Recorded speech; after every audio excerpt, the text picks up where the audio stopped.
Spray Day, Claremont, California. Today I'm using Bullseye 123 Primer, a water-based but extremely durable product. It's a stain-killing primer. It's one of my favorite primers, and it's usually what you'll find on any of my job sites, interior or exterior. I like it because it kills stains, and it sticks to just about everything.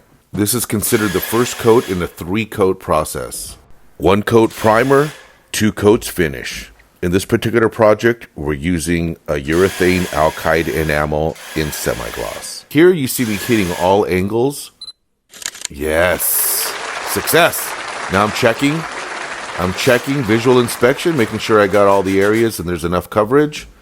And once I'm satisfied, I walk away. Thanks for watching.